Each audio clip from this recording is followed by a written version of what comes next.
El 7 de enero de 1921 no repicaban los tambores ni silbaban los flautines. La banda sonora de la pequeña unidad del Tercio de Extranjeros, germen de la futura Legión, que defendía su posición en Beni Hassan, la formó el silbido de 7 disparos de fusil, ni uno más ni uno menos.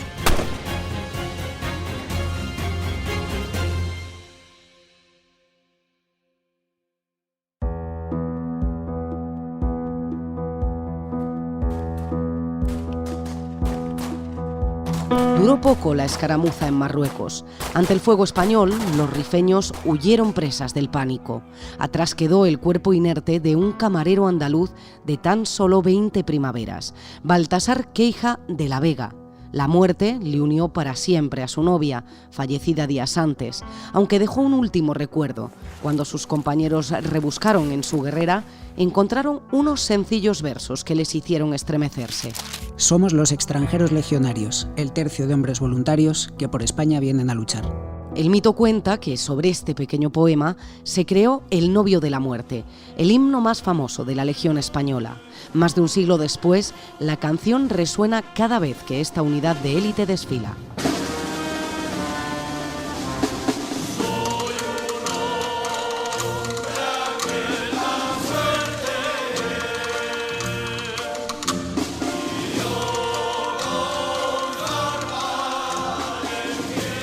Queija se había convertido en el primer fallecido en combate del Tercio de Extranjeros, una unidad cuya fundación supuso algo más que la llegada de una nueva unidad a los campos del Rif. Fue un hito en la historia militar de un país sumido en la amargura tras la tragedia colonial de 1898. Además, veía en África el último nexo con aquel viejo imperio en el que nunca se ponía el sol. Una España que anhelaba las jornadas de gloria vividas siglos atrás, pero que desayunaba cada mañana con la muerte de soldados reservistas y críos de clases bajas cuya escasa experiencia en combate les llevaba a caer a pares ante los francotiradores de las cávilas.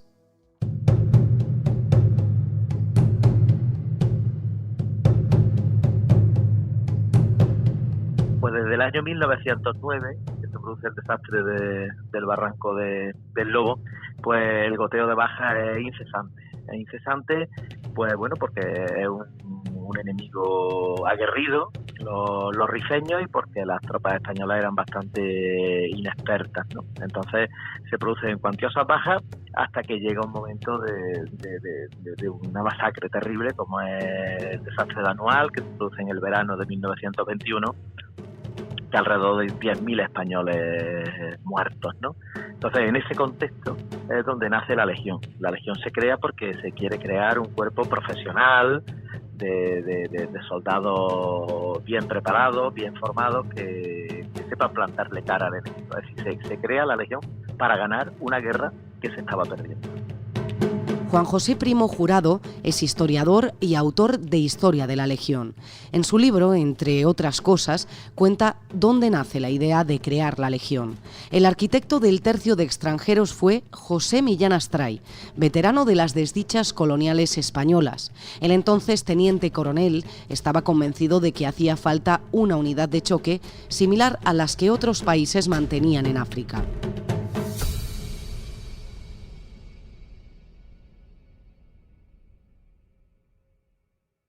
Fui 2 años comandante de regulares del Arache y al regresar a la península me destinaron a la comisión de táctica, donde germinó en mí la idea de crear un cuerpo voluntario, análogo al de otros ejércitos, para lo que fui a Argelia con objeto de estudiar la Legión francesa. Millán Astray iba notando en sus memorias todo lo que recordaba de aquella época. Había sido el encargado de dotar a la unidad de una mística que sustentó sobre 2 pilares: la valentía de los soldados de los míticos tercios de Flandes y los mandamientos del bushido de los samuráis japoneses. El bushido es el código de moral ascética de los samuráis, antiguos guerreros medievales. Su origen es antiquísimo, quizá de hace varios miles de años.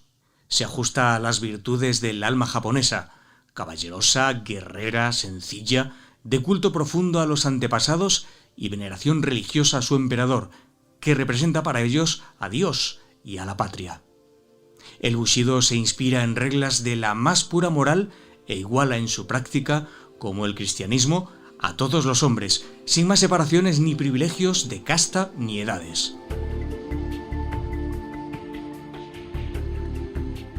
El 28 de enero de 1920 fue alumbrada la futura legión. En principio, la idea era inscribir a extranjeros para ahorrar vidas peninsulares, pero las promesas de aventura, las 700 pesetas de enganche y la posibilidad de expiar pecados hizo que se alistaran decenas de españoles. Los pasquines se multiplicaron por toda España. Alístate.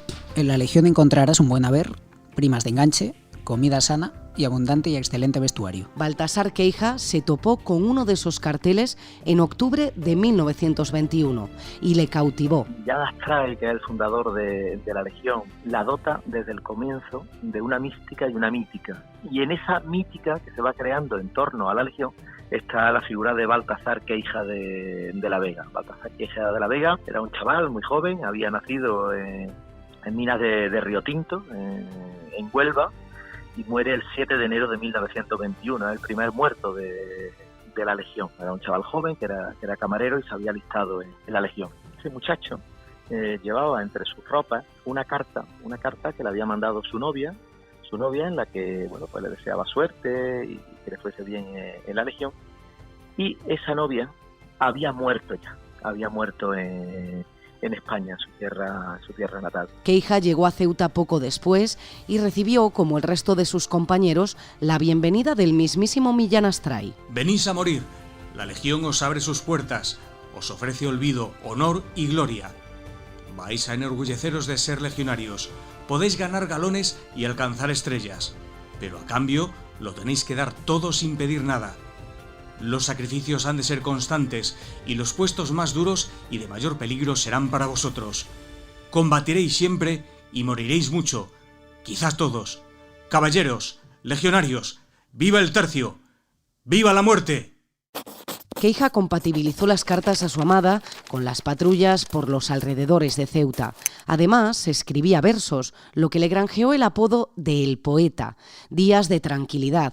El 1 de enero su unidad se posicionó cerca de Beni Hassan, donde se asentaron a pesar de verse atacados por una ola de frío.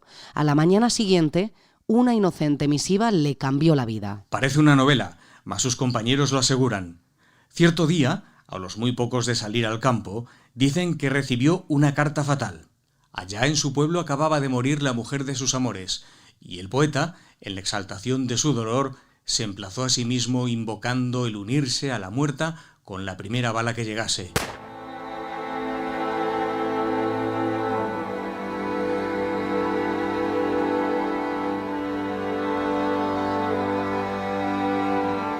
El legionario se consagró a morir para volver a encontrarse con su amada y tendría suerte.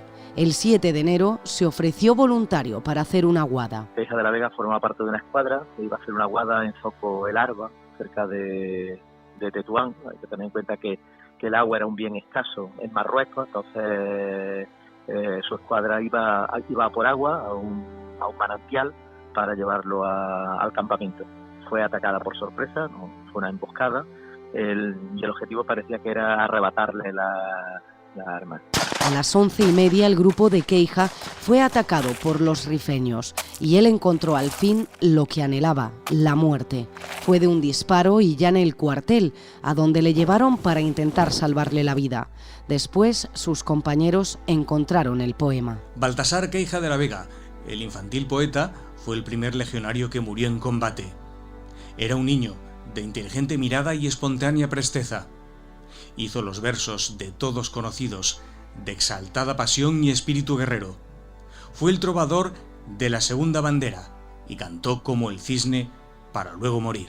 Millán Astray recogió en sus memorias la muerte del poeta, un mártir ideal para su nueva unidad de choque. Que Baltasar Queija de la Vega existió, eso es cierto, eso está atestiguado, que sus compañeros de armas de la unidad en la que servía, en la sexta compañía de la segunda bandera, le llamaban el poeta, eso está atestiguado porque ese muchacho, Baltasar Queija, escribía poesía y bueno, a partir de ahí pues, pues yo creo que las grandes historias tienen algo de legendario. Yo no creo que haya que indagar más allá de lo que desde ese año 1921 forma parte de las canciones legendarias, de las canciones de España en un momento muy difícil. Hoy, más de un siglo después, el novio de la muerte resuena a diario en los pechos de miles de legionarios.